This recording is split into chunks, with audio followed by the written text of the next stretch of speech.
अस्सलाम वालेकुम नाज़रीन, मैं हूँ सीमल हाशमी। एक मरतबा फिर से हम आपको ज्वाइन कर रहे हैं रेस्क्यू 1112 हेडक्वार्टर से। और रेस्ट ऑफ द ट्रेनिंग जो हमारे रेस्क्यूअर्स की यहाँ चल रही है कि इंटरनेशनल स्टैंडर्ड की बिल्डिंग से डीजी साहब की क्या मुराद है जब हमेशा वो बात करते हैं।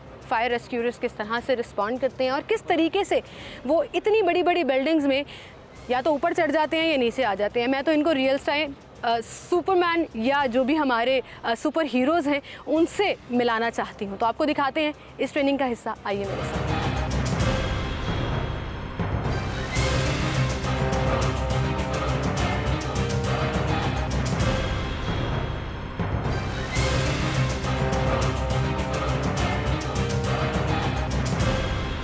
इतने आराम से, मतलब मुझे देखते हुए प्रॉब्लम हो रही थी डीजी साहब, और इतने आराम से ये भाई मेरे जो हैं जिनका नाम रिजवान है, पाकिस्तान का झंडा लेके इतने आराम से नीचे आ गए। रिजवान ही इस किस्म की चीज़ें जो है ना वो सही बात है, आपके हम नाम भी हैं डीजी साहब। अस्सलाम वालेकुम रिजवान भाई। मैं तो अभी आपको गर्दन पूरी अकड़ा के ना टेढ़ी करके ऊपर देख ही रही थी और ऐसे आप चल के आए हैं जैसे आप ग्राउंड पे भाग रहे हैं। जी ये तो हमारा रोज का काम है। झंडा पाकिस्तान का जो है वो पकड़ा दे। आप बताएं जी, ये मुझे दे रहे हैं। ये आपने आज झंडा जो है वो लहराना भी है, अभी लहराना है सर। पाकिस्तान का झंडा सर बुलंद रहे, ये तो हमारी दुआ है। इतनी आराम से आप नीचे आ गए, पहले तो मुझे ये फिनोमेना समझा दें कि ये कितना मुश्किल है और आपने ऐसे भागते हुए कर लिया। जी मेरा नाम रिजवान आरिफ है और मैं जी सर्विस अकेडमी में as a rescue instructor drill काम कर रहा हूँ। और ये इधर जो फायर टावर देख रहे हैं आप, यहाँ पे हम हाइट से रिलेट जो ट्रेनिंग्स वो देते हैं कि इन केस ऑफ इमरजेंसी के लोगों जो इवैक्यूएट फायर केस में अंदर ट्रैप हो जाते हैं उनको हम रेस्क्यू करते हैं। बिल्कुल सही। लेकिन डॉक्टर साहब, ये जो रिजवान भाई हैं, आप देखिए कि वो अपने सांस को भी कंट्रोल कर रहे हैं। मतलब मैं वहाँ से यहाँ चल के आती हूँ तो मैं डॉक्टर साहब कहती हूँ, डॉक्टर साहब एक सेकंड ज़रा रुक के मैं सांस ले लूँ। मतलब वो इतने कंपोज्ड। वैसे हमारे जितने एंकर आते हैं उनका हम फिटनेस टेस्ट यहाँ पे ज़रूर करते हैं। तो 10 मंजिला ऊपर जाना होता है टावर पे और उसमें हम टाइम जो है उनका वो रखते हैं ताकि उनको अंदाज़ा हो कि जब फायर में हमें ऊपर जाना होता है वो कहते हैं फ़ौरन यहाँ तक पहुँच जाए तो कितना मुश्किल और चैलेंजिंग काम है। स्टूडियो में बैठ के कमेंट्री करना बड़ा आसान है, बहुत आसान है कि जी आप सुपरमैन की तरह ऐसे आपने छलांग मारी, आप ऊपर क्यों नहीं पहुँच गए। तो ये बातें करना बहुत आसान है। मुझे याद है जब पहली बार हम ट्रेनिंग कर रहे थे तो इसी तरह टावर था 100 फुट का और उस पर था, तो सब ने कहा और उन्होंने कहा जी ट्रेनिंग बड़ी सख्त है। तो मैंने कहा कौन सी सबसे मुश्किल चीज़ है, ये टावर पे चढ़ना। तो मैं टावर पे चढ़ गया और मैंने वो पहले नहीं किया हुआ था। अच्छा। ऊपर जाके जब मैंने नीचे देखा तो मैंने कहा ये तो गलती से हो गया। लेकिन देन आई रियलाइज्ड कि अगर मैं खुद नहीं करूँगा तो फिर बाकी नहीं करेंगे। तो वहाँ पे टावर पे हमने जाना और जून जुलाई का महीना होता था, गर्मी में वो तपरा होता था और गर्म होता था। और ये कौन से एरिया की बात कर रहे हैं आप, यहीं पर? जी 2004 में हमारा उस वक्त बेदिया का जो था हमारा पुलिस ट्रेनिंग स्कूल, उसका हम टावर यूज़ करते थे वो रेस्क्यू और उस पर हमने चढ़ना और रोज़ाना वीक लोगों को मैंने खुद लेके दोपहर के वक्त जून जुलाई की गर्मी के अंदर चढ़ना और वहाँ से फिर हमने ट्रेनिंग का आगाज़ किया। और उस बैच ने, पहले बैच ने जो एक नया एग्जाम्पल सेट किया 200 लोगों ने, और उसके ऊपर आज पूरे जो है वो तमाम ज़िलों में और तहसील लेवल तक और दूसरे सूबों में सब। अगर वो कामयाब ना होता प्रोजेक्ट प्लानिंग तो शायद आगे ये प्रोसेस ना जाता। तो इसलिए जो प्लानिंग है उसकी सही प्लानिंग, सही ट्रेनिंग, सही कैपेसिटी बिल्डिंग, सही सिस्टम बनाना वो बड़ा ज़रूरी है। और आज माशाल्लाह हमारी पूरी टीम है जो कि आज जो है वो सारा ना सिर्फ ट्रेनिंग और बल्कि आगों को भी ट्रेनिंग और दूसरे सूबों को भी ट्रेनिंग सबको जो है वो दे रही है। बिल्कुल। तो मुझे क्यों लग रहा है कि जैसे आप मुझे बिल्डिंग के अंदर लेकर जाने वाले जी बिल्डिंग के अंदर भी। और तो फिर आपने चैलेंज के लिए तैयार है? नहीं, इतना बड़ा चैलेंज तो शायद मैं ना ले सकूं, लेकिन जहां तक मैं जा सकी मैं ज़रूर डीजी साहब के साथ जाऊँगी। अंदर आ चुके हैं जहाँ पर मुझे बिल्कुल सामने एक नज़र पड़ी कि फायर टावर इवैक्यूएशन प्लान जो है वो इस बिल्डिंग में लगा हुआ है। तो ये एक स्टैंडर्ड है। सबसे जैसे ही आप किसी बिल्डिंग में जाएं सबसे पहले उसका इवैक्यूएशन प्लान देखें कि खुदा ना खास्ता अगर कोई इमरजेंसी हो जाए, कहीं पे आप फंस जाएं तो किस तरह से निकलना है। दूसरा, अगर आप ये देखें ये बिल्डिंग के अंदर अगर फायर अलार्म लगा हुआ है, स्मोक अलार्म, फायर अलार्म जिसको हम कहते हैं, तो ये और उसके साथ साथ ये स्प्रिंकलर सिस्टम लगा दें। तो इसको जब आप बिजली की तारें डाल रहे हैं वहीं पे पानी की डाल दें पाइप, और अगर आपकी इतनी बिल्डिंग है उसका वैसे ही इतना प्रेशर होता है कि उससे जैसे ही आपकी खुदा ना खास्ता एक इंसिडेंट होगा, ये गर्म होगा बल्ब इसका, तो वो मेल्ट करेगा और फ़ौरन ये शावर ऑन हो जाएगा। तो कोई बंदा नहीं भी है तो आपकी बिल्डिंग बच जाएगी।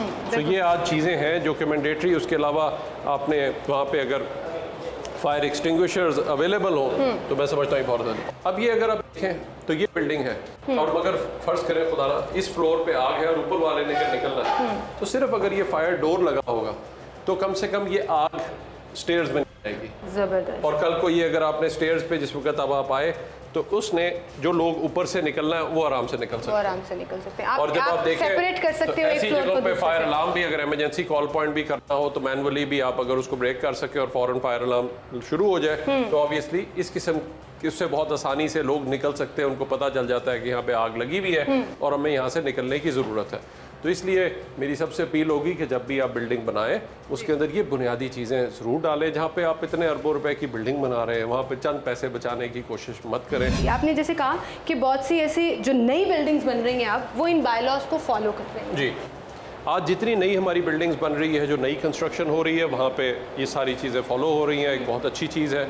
अब वो जो पुरानी बिल्डिंग्स हैं हमेशा वो हर शहर में चैलेंज रहा है। आपने देखे यूरोप में भी और बाहर भी जब ये इस किस्म की चीज़ होती थी तो उन्होंने बाहर सीढ़ियाँ लगानी पड़ी, बिकॉज अंदर लगाने की ज़रूरत नहीं थी। तो बाहर आप पुरानी मूवीज़ देखें उसमें स्टील की बाहर सीढ़ियाँ लगी होती हैं, पहले वो उसको खींचता है नीचे फिर उसके बाद ऊपर चढ़ता है। तो ये चीज़ें प्रॉब्लम्स आई तो ये ग्रेजुअली हमें साथ साथ हम एड्रेस कर रहे हैं और ये हमने इसीलिए मॉडल बनाया कि ऐसी बिल्डिंग्स में अगर लोग ट्रैप्ड हो तो उनको किस तरह मदद करनी है। प्लीज़, ये तो वो बिल्डिंग बाय लॉज हैं जो हम बातें करते हैं, लेकिन आज आपको प्रैक्टिकली और ऑन ग्राउंड जो है इन रियलिटी दिखाया भी जो ज़रूरी होता है। सर, हम अक्सर शोज़ करते हैं कि हमारे यहाँ लाहौर में बड़े गुंजान आबाद इलाके हैं, अनारकली है, अंदरून का इलाका है, किसी मार्केट में खुदा न खास्ता आग लग जाती है तो हमारे रेस्क्यूअर्स को बड़ी प्रॉब्लम होती है। और उसमें क्या होता है कि जो फायर एक्सटिंग्विशर है, जो बिल्डिंग बाय लॉज का हिस्सा है कि आपकी दुकान पर होना चाहिए, मौजूद ही नहीं होता। हम सिविल सर्विस के साथ जाकर ऑपरेशन तो करते हैं, अपना एक्सटिंग ऑपरेशन, और उनको जुर्माने भी करते हैं। How can we make it happen कि लोग इसको अपनी रिस्पॉन्सिबिलिटी समझें? आई थिंक उसके लिए हमने सबसे इम्पॉर्टेंट दो चीज़ें, एक तो रियलाइजेशन, आई थिंक मीडिया के ज़रिए जिस तरह आज आप उनमें ये एहसास लेकर आ रहे हैं कि देखिए कल को आपकी भी लग सकती है। हर कोई ये सोचता है मेरे साथ हादसा नहीं होगा, मेरी उसको आग नहीं लगेगी, until it happens, खुदा ना खास्ता। तो इसलिए वो बिल्डिंगों में ये चीज़ को रियलाइजेशन लाना और उसके ऊपर फिर इम्प्लीमेंटेशन कराना। सो कम से कम जितनी हाई राइज बिल्डिंग्स हैं जो सबसे ज़्यादा ख़तरा है, वहाँ पर लोग ट्रैप हो जाते हैं, उनके लिए जो अब कानून साजी की है मैं समझता हूँ उसके ज़रिए एक बहुत बड़ा चेंज आ रहा होगा। तो इस साल से इंशाल्लाह हम आपके साथ ही चल के देखेंगे कि जितनी बिल्डिंग्स हैं वो कल को महफूज हैं और वहाँ पे हिफाजती इक़दाम लिए गए हैं ताकि कल को कम से कम जितनी बिल्डिंग्स हैं जो 50 फुट से ऊपर हैं, जहाँ पे ऑब्वियसली इन लोगों का निकलना, रेस्क्यू करना बहुत मुश्किल हो जाता है और लोग फंस सकते हैं, वहाँ पे हम इन चीज़ों को इंश्योर कर रहे होंगे। लोगों से भी हमारी अपील होगी कि इसको बुनियादी तौर पर कर लीजिए ताकि आपकी बिल्डिंग को सील ना करना पड़े, आपकी बिल्डिंग को सील ना करना पड़े, आपका जानी और माली नुकसान ना हो। अब हम चलते हैं अपने अगले स्टेशन की तरफ, लेकिन उससे पहले एक और चीज़ जो अगर खुदा ना खास्ता ऐसी बिल्डिंगों के अंदर जहाँ पे ऊंची बिल्डिंगों से लोग ट्रैप हो जाए तो उनको रेस्क्यू करने का क्रॉस बिल्डिंग कैसे जाना है, मैंने तो अभी इंट्रो में बोल दिया, ये हमारे ना सुपर हीरोज हैं, सुपरमैन्स को तो हम देखते ही हैं, ये भी आप देखिएगा, ये मेरे एक भाई रेस्क्यूअर भाई जो है वो ऊपर आपको नज़र आ रहे होंगे और वो कैसे क्रॉस बिल्डिंग जो है वो ट्रैवल करेंगे। तो अगर आप अभी ऊपर जाती तो आपको भी हम ऐसे रेस्क्यू करके नीचे लेकर आ रहे होते। सर, मैं अपने टाइम पे ही ऊपर जाऊंगी, अभी नहीं जाना। अच्छा, it's a 2-man operation basically, क्योंकि एक विक्टिम है जो बेचारा बेहोश है, उसको जो है उतारा जा रहा है और निकाला जा रहा है वहाँ से बिल्डिंग से ताकि जो है उसको रेस्क्यू किया जा सके।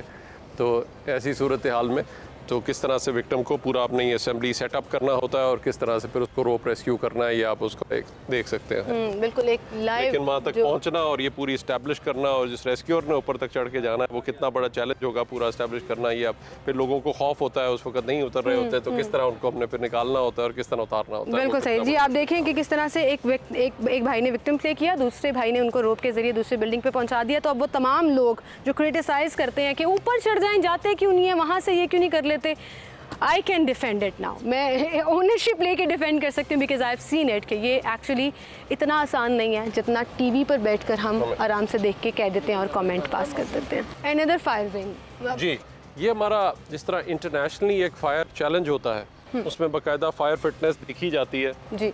तो उसमें तो ये आप देखेंगी कि अभी ये हमारे 2 फायर फाइटर्स हैं, दोनों का आपस में कंपटीशन शुरू हुआ। अब इन्होंने बाकायदा ये अपनी होज़ उठानी है, पीछे उन्होंने ब्रीदिंग एपरेटस है, पूरा सूट है, वो लेके 4थी मंजिल पे इन्होंने चढ़ना है और उसके लिए आपका ये तकरीबन 35 किलो का वज़न है जो कि वो लेके चढ़ रहा है और उसके बाद उसने ऊपर जाके अपनी होज़ को पुल करना है और वहाँ से अटैच करना है ताकि फायर फाइटिंग ऑपरेशन, फिर नीचे उसने वापस आना है और उसने ये आपको दिखाएंगे किस तरीके से उसने फोर्सेबल एंट्री, अगर दरवाज़ा फंसा हुआ है, अंदर लोग ट्रैप्ड हैं, किस तरह उसको खोलना है और उसके बाद फायर फाइटिंग करके किस बंदे को ड्रैग करके लाना है, और इसके लिए बाकायदा मिनट होते हैं कि आपने 3 से 3.5 मिनट मैं ये पूछने वाली थी कि टाइमिंग भी होती है, और उसमें फिर बाकायदा कंपटीशन होता है। अब देखें, पहले डिवीजन लेवल पे अब कंपटीशन होता है, इंटर डिस्ट्रिक्ट कंपटीशन, फिर जो डिवीजन की टीमें आती हैं, फिर दूसरे सूबों से टीमें आती हैं, और इस तरह से वो फिर आके इधर यहाँ पे नेशनल रेस्क्यू चैलेंज भी हमारा होता है, जहाँ पे आके वो अक्टूबर में पार्टिसिपेट करती हैं। बिल्कुल सही।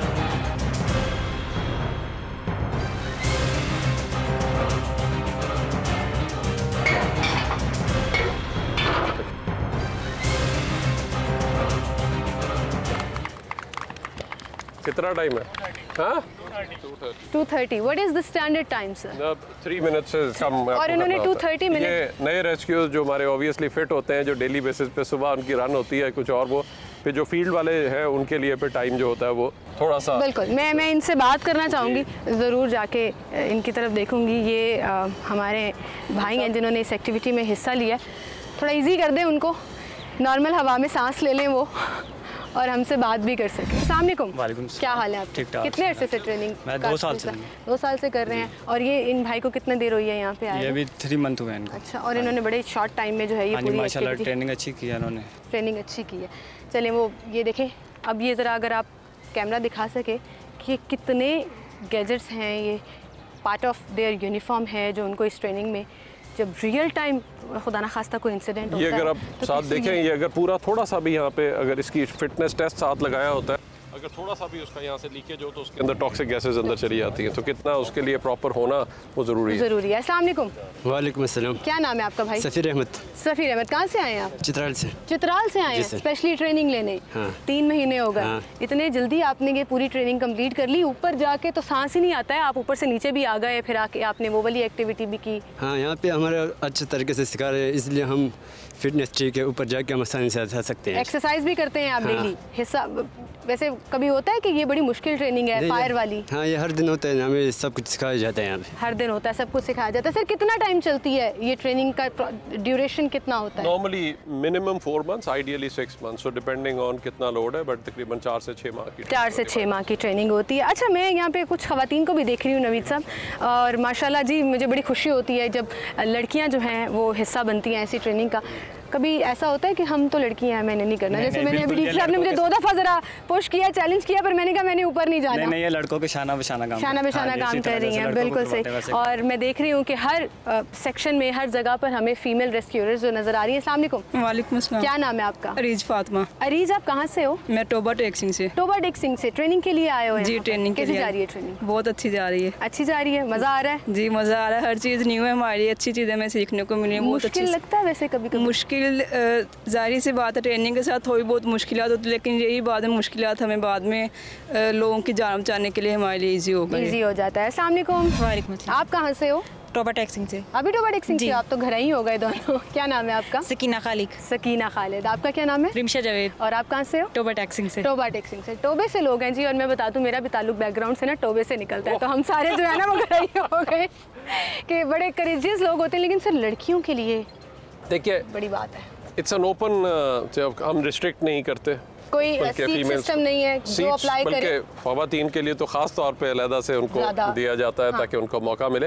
लेकिन सारी दुनिया में देखें, this is a physically demanding job, तो आपको सारी दुनिया में इमरजेंसी सर्विसेज के अंदर फीमेल्स कम मिलेंगी, स्पेशली फायर सर्विस में बहुत कम होगी, एम्बुलेंस में आपको फिर थोड़ा सा मिलेंगी, लेकिन अगेन वो नंबर कम होगा। तो इसलिए ये एक चैलेंज रहता है, because it's a more physically demanding job. Exactly. नाज़रीन, एक ब्रेक की तरफ चलते हैं, छोटी सी ब्रेक के बाद दोबारा हाजिर होंगे इस इंटरव्यू को, जिसमें बहुत ज़्यादा हैपनिंग्स हो रही हैं। ये ऐसा इंटरव्यू आपने बड़ा कम देखा होगा जिसमें हम एक्टिविटी के साथ साथ एंकर ही खुश हो जा रही है।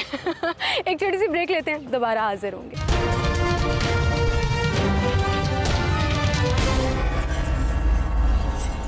इससे पहले कि हम अगली एक्टिविटी की तरफ जाएं, मुझे याद आया कि एक एक्टिविटी मैंने की थी इनके साथ। जब फ़िरोज़पुर रोड इनके सेंटर पर एक पूरा इक्विपमेंट ट्रक मौजूद है जो कितनी भी मंजिला बिल्डिंग पर आग लगी हो उसको इस्तेमाल किया जाता है, और वो आपको हाइट पर लेके जाता है, वेल इक्विप्ड है, फायर को बुझाने में मदद फराहम करता है। वो कैसे काम करता है ये भी आपको दिखाते हैं।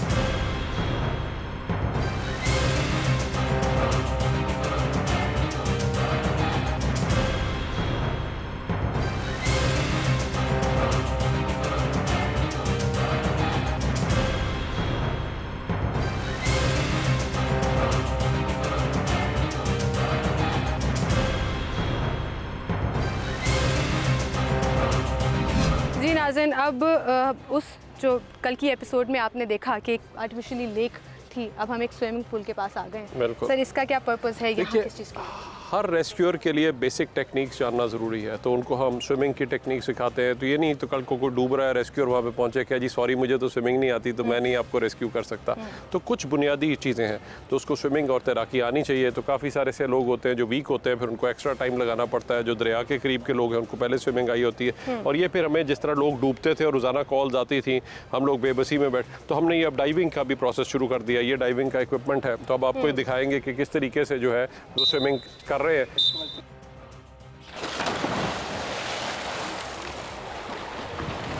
ये आप देख सकती हैं कि बेसिक बुनियादी उनको स्विमिंग की टेक्निक सिखाई जाती हैं, और वो जो नए स्विमर जो उनको नहीं आती थी उनकी साथ साथ प्रैक्टिस हो रही है, ताकि उनको भी जो है सबको स्विमिंग सिखाई जा सके। और हर रेस्क्यूअर जो आता है उसके लिए मैंडेटरी है कि उसको बेसिक स्विमिंग आती हो।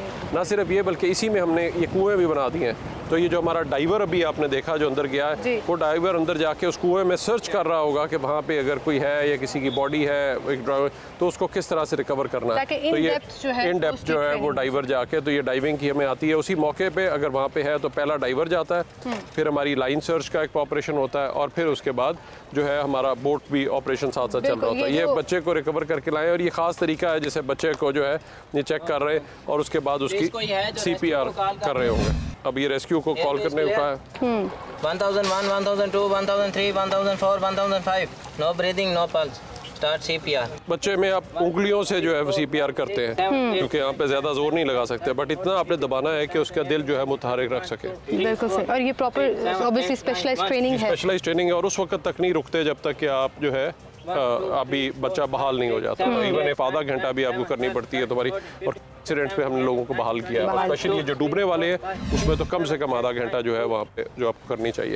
एक मुझे केस है जिसने शेयर भी किया कि किस तरह एक बंदा अंदर डूब गया था, उसको निकाला उन्होंने, आधा घंटा उसकी CPR करते रहे, वो बंदा बच गया और आज बिल्कुल ठीक है। जबरदस्त जबरदस्त। ये स्टैंडर्ड टाइम्स होते हैं जो डेफिनेटली आपको ट्रेनिंग के दौरान ही समझ आते हैं। नहीं आता तो सिर्फ आप चेस्ट कंप्रेशन पे, कोई भी एल्डरली है उसके ऊपर आप साथ साथ जो है वो फॉरन चेस्ट कंप्रेशन जरूर करते रहे। यानी आप सिर्फ छाती को मुतहरिक रखने में 2 से 2.5 इंच आपने 100 से 120 बार 1 मिनट में आपने उसको दबाना है। बिल्कुल सही। और ये मेरे ख्याल से, और अपने हाथ जब बड़े में करना है तो अपने हाथ को सीधा रखना है ताकि आप बॉडी वेट यूज करें। अगर आप ऐसे करने की निकालने की कोशिश करें, सोचे पुशअप्स कितने आप कितने निकाल सकते हैं, आपने बॉडी वेट पे यूज करना है। बिल्कुल सही।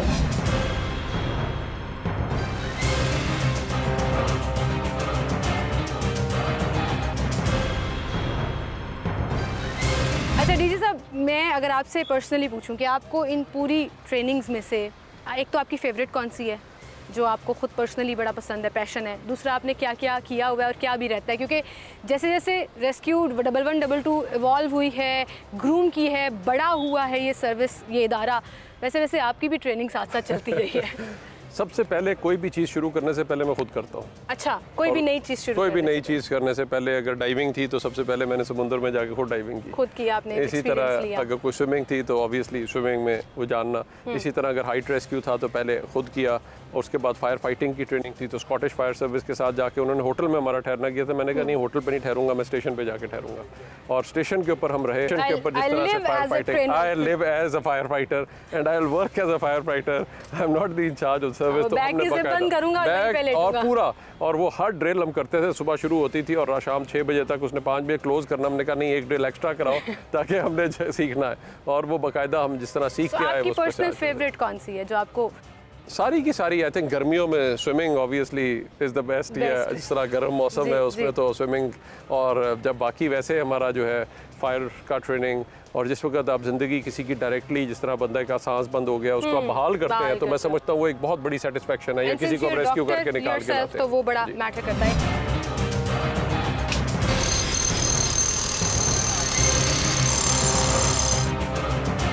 जी नाज़रीन, इस वक्त हम एक ऐसे सेक्शन की तरफ आए हैं जिससे मुझे अर्थक्वेक की फीलिंग आ रही है कि या कोई बिल्डिंग कोलैप्स कर जाए, तो उसमें कैसे ट्रेनिंग? आप सोचें, जब 2005 का ज़ल्ज़ला हुआ, एक बेबसी थी, बाहर सिटी में आ रही थी और हम देख रहे थे क्या हो रहा है। तो हमने इसको चैलेंज के तौर पे एक्सेप्ट किया। 1 साल बाद पहली टीम बनाई। अब ज़रूरत ये थी कि उसकी ट्रेनिंग की जाए इंटरनेशनल स्टैंडर्ड पे। तो ये स्पेसिफिकली सिमुलेटर्स डिज़ाइन हुए हैं। ये सारे सिमुलेटर्स जब हम बना रहे थे हमें एक्सपर्टीज़ नहीं मिलती थी, तो लिटरली मैंने जाके खुद देखने, डिज़ाइनिंग और उस सारे प्रोसेस के अंदर, तो इसी तरह से इंटरनेशनली हमारे साथ मिस्टर एडवर्ड जी पर्न है। सो इसलिए हमारी सारी टीम हमारे साथ, हमारी जो टीम थी मिलके, और फिर इंटरनेशनली जो हमारे मेंटोर थे जिन्होंने हमारी ये ट्रेनिंग कराई इसकी उसी स्टैंडर्ड को इंश्योर करने के लिए, तो हमने ये डिज़ाइन किया। ये बाकायदा जी, ये 4 मंजिला इस तरह है बिल्डिंग कोलैप्स से। अगर आप यहाँ पे दिखा सकें ये कैमरा में, तो ये देखें कि किस तरीके से, अगर अंदर पूरा टनल है, आपने पहला ये काटना है, ये कंक्रीट काटनी है, फिर उसके बाद अंदर पहुंचते पहुंचते आपको कल सुबह तक आप पहुंचेंगे उस बंदे तक। बिल्कुल, तो अगले 6-7 घंटे जी इसके अंदर ऐसे जाना वो बहुत एक मुश्किल चैलेंजिंग काम होता है, और इस गर्मी में जाना तो और भी ज़्यादा एक चैलेंज बन जाता है। और ये तो इसमें हर किस्म की, ऊपर वर्टिकल चैनल है, इसी तरह जो भी एक बिल्डिंग मुनज़्ज़म होती है उसमें किस किस्म का सिनेरियो हो सकता है वो यहाँ पे दिया गया है। अच्छा, ये फर्स्ट एक्टिविटी जो है डॉक्टर साहब, ये स्प्रेडर है, आप देख सकते हैं हाइड्रोलिक स्प्रेडर है। उसमें किस तरीके से अगर आपने कोई चीज़ स्प्रेड करनी है, स्पेशली ये काम आता है जहाँ पे लोग फंसे होते हैं गाड़ियों में या कुछ और, वहाँ पे हम किस तरह से निकालना है, तो ये किस तरह से एक स्प्रेडर लिफ्टिंग का काम कर रहा है। इसी तरह ये कटर है, और कटर के साथ ये कॉम्बी टूल है जो स्प्रेडिंग भी कर सकता है, कटिंग भी कर सकता है। क्योंकि नॉर्मली लेंटर्स होते हैं और जो छतें होती हैं, जब जाना है ऐसे सूरत हाल में वो किस तरह से उसको करना है। इसी तरह ये हमारी ड्रिल्स होती हैं, ड्रिल्स हैं।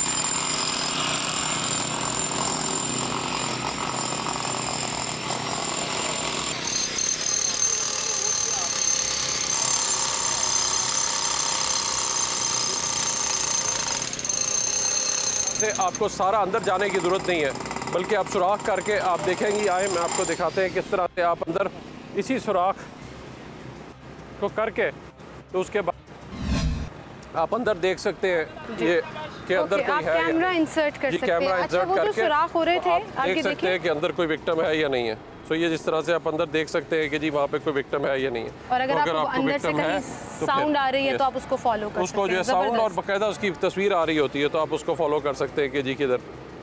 Very nice. ये तो इसलिए हम अक्सर कहते हैं एंडोस्कोपी हो रही है किसी ह्यूमन बॉडी की, बिल्कुल उसी तरह ये आपने बिल्डिंग एंडोस्कोपी जो है वो इजाद कर दी है। डॉक्टर साहब आपके मेडिकल का तजुर्बा भी काम आ रहा है। जी बिल्कुल, ये वो सारे इक्विपमेंट्स ये सारा इक्विपमेंट्स हैं मुख्तलिफ किस्म के, जो हमने सर्चर K12 कटर्स हैं, तो ये सारा इक्विपमेंट इस्तेमाल होता है जब आपने ऐसी बिल्डिंग मुनज़्ज़म होती है उसके अंदर जाना है, और उसमें सर्च एंड रेस्क्यू, उसमें जल्दी ये नहीं होती कि हमने मलबा कितनी जल्दी हटाना है, बल्कि उसमें जो लोग थोड़ी थोड़ी जगह में फंसे होते हैं उनको किस तरह हमने प्रॉपरली निकाल लें।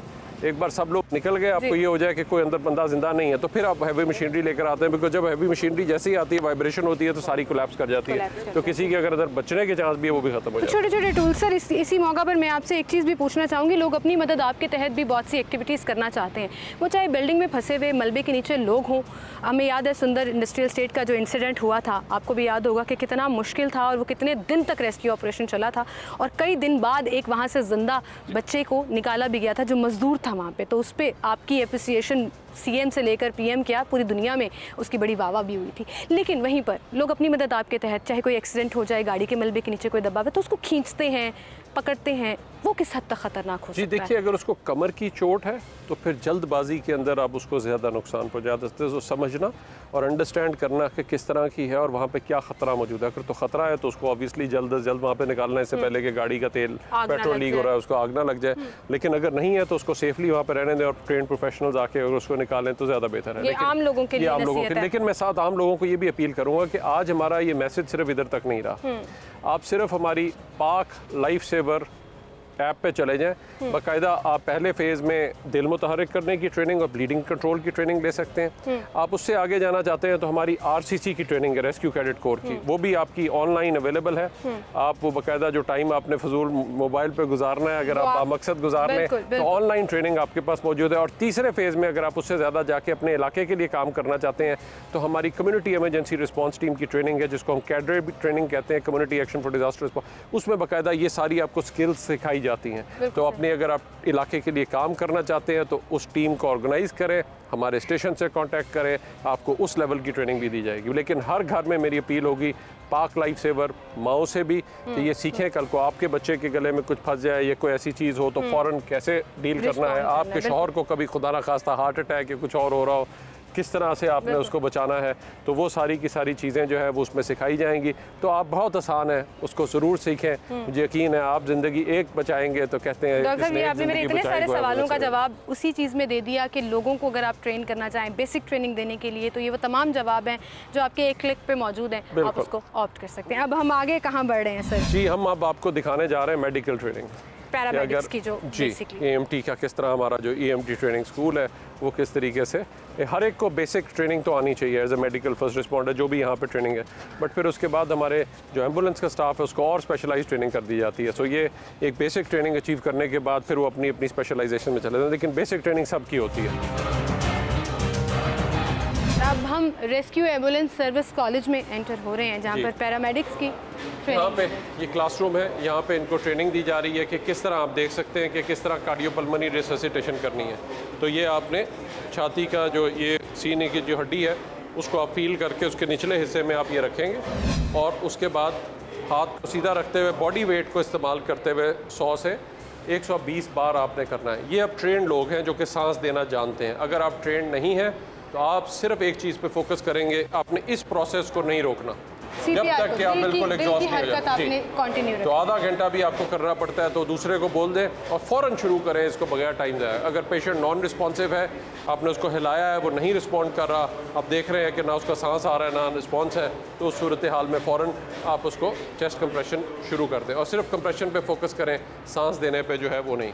और ये अगर आपने 1 मिनट में 100 से 120 बार देना है। तो ये ट्रेंड है, चूँकि इनको स्पेसिफिकली सिखाया जाता है किस तरह मसनूई तौर पे सांस देना है, तो वो साथ साथ इस वक्त और मेडिकल की ट्रेनिंग जो है वो साथ साथ चल रही होती है, क्योंकि फर्स्ट रिस्पॉन्डेंट तो हमारे पैरामेडिक्स तो सारा बकाया सिखाया जाता है कि किस तरीके से करना है। The counting is going to be 1 2 3 4 5 6 7 8 9 10 10 के बाद 1 2 3 4 5 6 7 8 9 20 1 2 3 4 5 6 7 8 9 30 इस तरह से। Okay, and we count to 100, रुकना नहीं है, ठीक है। आप क्लॉक ऑन करोगे, सारे अपने अपने फ़ोन पे घड़ियाँ ऑन कर लो, है टाइम ऑन करो, टाइमर ऑन करो।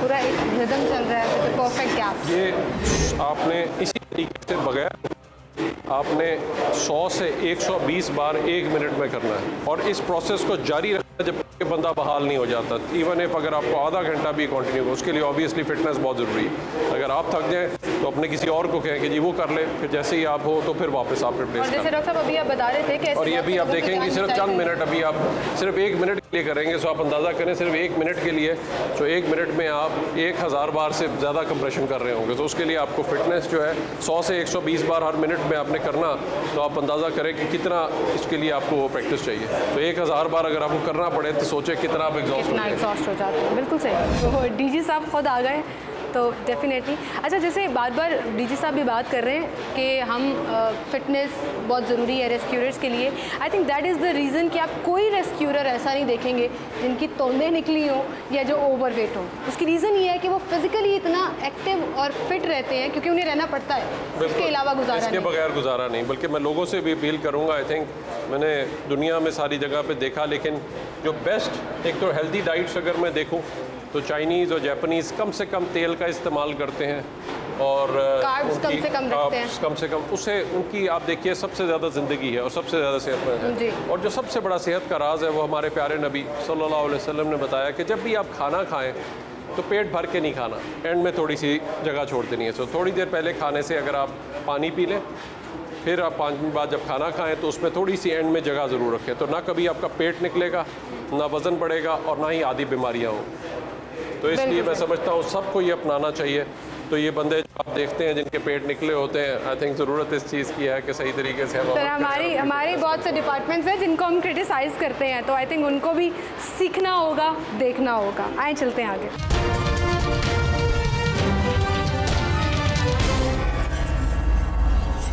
जिस तरह अब हम अपने फाइनल सेक्शन की तरफ जा रहे हैं और जी। वो अब ये जिस वक्त ये प्रोसेस करते हैं, इससे पहले कि वो फील्ड में आए आपको दिखाते हैं जी। कि आपका एग्जामिनेशन का प्रोसेस कर जो है वो किस तरह होता है। So once they go through this, उसके बाद बाकायदा उनका एक मॉक होता है जिसके अंदर वो उनको ला के तो उनका टेस्ट और एवेल्यूएशन की जाती है। ये अलग से एक एम्बुलेंस सर्विस कॉलेज है। जी, कॉलेज है जिसमें बाकायदा अब ये वो उनका एग्ज़ाम हो रहा होगा, उनको एक सिनेरियो दे दिया जाता है जो कि एम्बुलेंस का ही मॉडल बना हुआ है। ये बाकायदा अब उनकी जब ये सारा ट्रेनिंग का प्रोसेस हो जाता है उसके बाद उनका एवेल्यूएशन होती है। ये अगर आप देखें तो उनको किस तरीके से एयरवे मैनेजमेंट करनी है, यानी सांस देने का तरीका और उसमें किस तरह वेंटिलेटर का इस्तेमाल करना है, ये उनको बताया गया है कि किस तरह से उन्होंने ट्यूब डालनी है और किस तरीके से उन्होंने इसको मेंटेन रखना और देन अगेन यहाँ पर हमारे पास फिर फीमेल रेस्क्यूरर्स हैं जो इस ट्रेनिंग का हिस्सा है। अस्सलाम वालेकुम। वालेकुम अस्सलाम। क्या नाम है आपका? अफरोजिया। अफरोजिया। अफरोजिया कहाँ से हो आप? डिस्ट्रिक्ट चकवाल से। डिस्ट्रिक्ट चकवाल से। और आप कहाँ से हैं? जंग से। झंग से। ज़बरदस्त जी, वेरी गुड, कंटिन्यू रखें, आप लोग बड़ा ज़बरदस्त काम कर रहे हैं।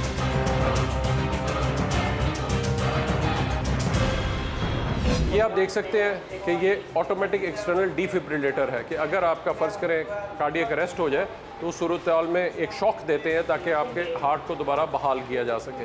तो ये है, उसके साथ साथ वो CPR कर रहा है, फिर उसमें इंटरवल में दोबारा से वो शॉक देता है,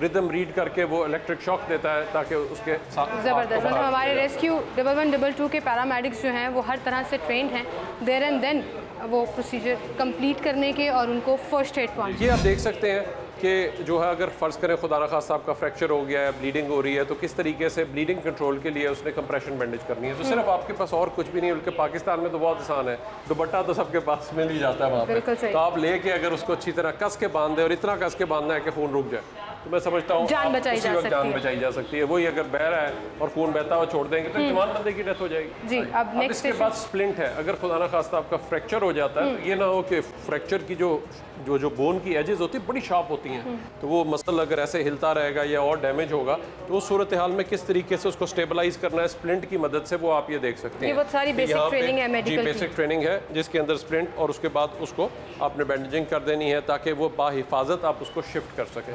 तो ये पूरा एक इमरजेंसी में ट्रीटमेंट का उनको साथ साथ दिखाया जाता है।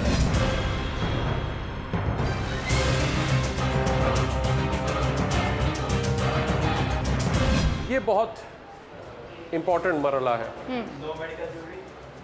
जहाँ पे ये अब चेक कर रहे हैं अगर खुदा न खास्ता आपको गर्दन या कमर की चोट है, आप उसमें जल्दबाजी में किसी को डैमेज कर देते हैं। आपको याद होगा सुपरमैन जिस तरह बेचारा उसकी कमर की चोट लगी और गर्दन की वो पैरालाइज हो गया और उसकी रिकवरी नहीं हो सकी। तो इसलिए ये आपने किस तरीके से वहाँ पे कॉलर का इस्तेमाल करना है, कॉलर लगाना है ताकि उसको बाहिफाजत शिफ्ट करें। और ये आप देख सकते हैं कि ये स्पाइन बोर्ड है। अब ये साइड पे पेशेंट को रोल कर रहे हैं और रोल करके पीछे ये स्पाइन बोर्ड रखेंगे ताकि अगर कमर की उसकी जो चोट है उसको बाहिफाजत जो है वो मुंतकिल किया जा सके। ये ना हो जल्दबाजी के अंदर अगर उसकी कमर की चोट है तो पूरी उम्र के लिए वो मफलूज हो जाएगा। और आप यकीन जानिए कि ये इतना आपस में सिस्टमेटिक है। 2003 में sir my family was in an accident and my फूफो was injured because of this कि उनको खींच के निकाला गया बस से और उनकी स्पाइनल कॉर्ड पिचक गई हराम में and she couldn't walk, she couldn't survive more than 6 months। So I personally know कि ये वाली ट्रेनिंग कितनी ज़रूरी है और पैरामेडिक्स कितने ज़रूरी हैं। ब्लेसिंग है ये लोग। बिल्कुल, कितने सारे लोग जंजले में सिर्फ शिफ्टिंग की वजह से सारी उम्र के लिए मफलूज हो गए होंगे। इसलिए ऐसी सूरत हाल में मैं लोगों से कहूँगा ट्रेनिंग ज़रूर हासिल करें। कल को खुदा न खास्ता आपको ही अगर ज़रूरत पड़े या आपके घर वाले किसी को ज़रूरत पड़े तो आप उस वक्त उसकी मदद कर सकें। बिल्कुल सही। ट्रेनिंग नहीं लेकिन कम से कम इस चीज़ का आप ख्याल ज़रूर रख सकें कि आप इन एक्सपर्ट्स का, इन हीरोज़ का इंतज़ार कर लें। बहुत कम रिस्पॉन्ड टाइम है इनका, फ़ौरन से ये रिस्पॉन्ड करते हैं, मिनिमम टाइम में आपके पास पहुंच जाते हैं और आप यकीन जानिए कि ये आपकी जान बचाने में पूरी ज़िंदगी के लिए एक नेमत से कम नहीं होगी।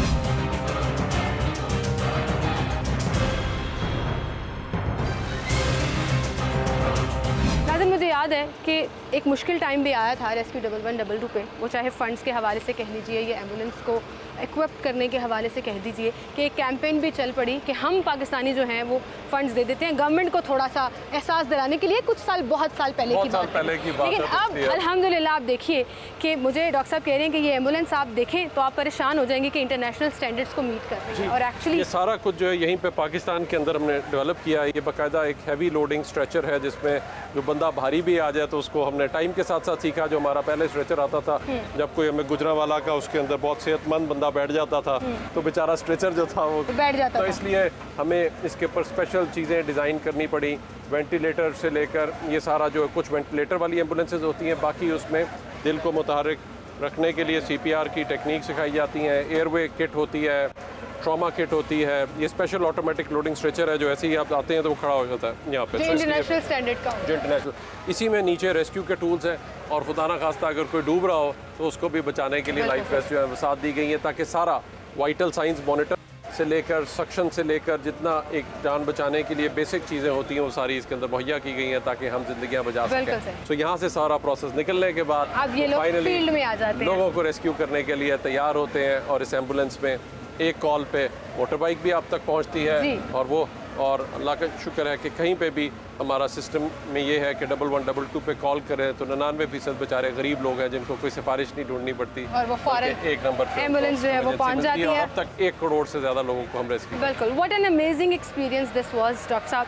Hats off to you and your team and your all the rescuers जो फील्ड में हमारी मदद कर रहे हैं, तमाम चीज़ें कर रहे हैं। लोगों से सिर्फ मैं यही अपील करूँगा 2 चीज़ों पर कि जब भी आपको इमरजेंसी हो फ़ौरन हमें 1112 पे डायल करें और बिला वजह डायल ना करें।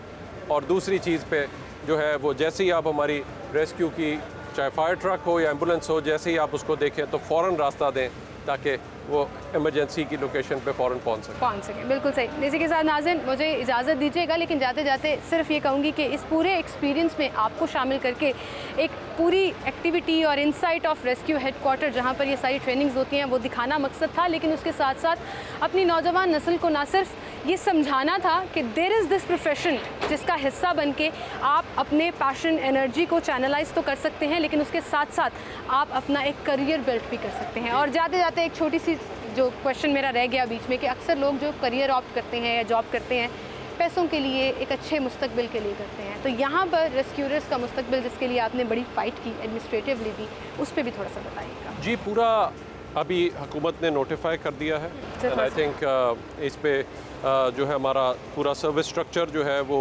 बाकायदा नोटिफाई हो चुका है, जिसमें जो भी बंदा ज्वाइन करता है 2-3 हमारी कैटेगरीज हैं। एक जो इसको चलाता है वो ड्राइवर होता है, उसके लिए भी बाकायदा एक टाइम स्केल प्रमोशन है सर्विस स्ट्रक्चर में। इसी तरह जो हमारा इमरजेंसी मेडिकल टेक्नीशियन आता है उसके लिए भी बाकायदा स्ट्रक्चर है प्रमोशन का। फायर रेस्क्यूअर्स के लिए तो सबके लिए एक प्रॉपर स्ट्रक्चर दे दिया गया है। सो ये जो है वो आज है और इसमें मैं 3 लोग जो हैं ख़ास तौर पे उनके लिए मैं बाकायदा से कहूँगा उनके लिए बहुत अच्छी अपॉर्चुनिटी है। एक जो जिन्होंने पैरामेडिकल डिप्लोमा किया होता है वो ज्वाइन कर सकते हैं as an emergency medical technician. Matric pass जो भी वैन चलाना अच्छा जानता है वो एज ए ड्राइवर ज्वाइन कर सकता है, उसकी एज 20 to 30 के दरमियान होनी चाहिए। और इसी तरीके से हमारे जो फायर रेस्क्यूअर्स हैं वो लोग हैं जिन्होंने ये डिप्लोमा ऑफ एसोसिएट इंजीनियरिंग की गई है, बिकॉज असल हमारा मकसद ये है कि 90% वर्क जो इंटरनेशनली भी अगर देखें तो फायर सर्विस का इज़ टूवर्ड्स सेफ्टी। तो हम सेफ्टी इंजीनियरिंग को प्रमोट कर सकें, फायर सेफ्टी को प्रमोट कर सकें, जितनी बिल्डिंग्स हैं आप उनको सेफ बना सकें ताकि जो वो लोग रह रहे हैं उनकी ज़िंदगी खतरे में ना हो। तो मैं सबसे अपील करूँगा कि हमारा साथ दें कि हम जो बढ़ती हुई एमरजेंसीज हैं उनको कम कर सकें। और कल को अगर खुदा ना खास्ता आपको इमरजेंसी हो तो हमें बर वक्त कॉल करें और ख़ुद भी ट्रेनिंग हासिल करें, क्योंकि अगर आप कॉल भी करेंगे हमें थोड़ी देर लगेगी आने में, तो जो वो आप फ़ौरन किसी की दिल मुतहर्रिक उस वक्त दबाना शुरू कर सकते हैं, वो ज़िंदगी बनाने में, बचाने में और उसके दिमाग की सर्कुलेशन को बरकरार रखने में और किसी भी डैमेज से या किसी भी माजूरी से बचाने में बहुत इम्पोर्टेंट है। इसी नोट पर नाज़रीन आपसे इजाज़त लूँगी, अपना ख्याल रखिएगा, अल्लाह हाफ़िज़।